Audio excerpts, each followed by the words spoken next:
The next muscle we're going to stretch is the tibialis anterior. The tibialis anterior is the muscle on the front of the shin. It is a common cause of shin splints in running and jumping athletes. In order to roll this, you're going to kneel down onto the roller.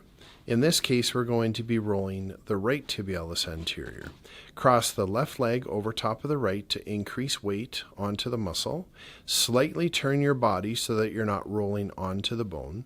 Place your hands in a comfortable position in front of you and roll back and forth. You want to do this a number of times and do it 3 times per day.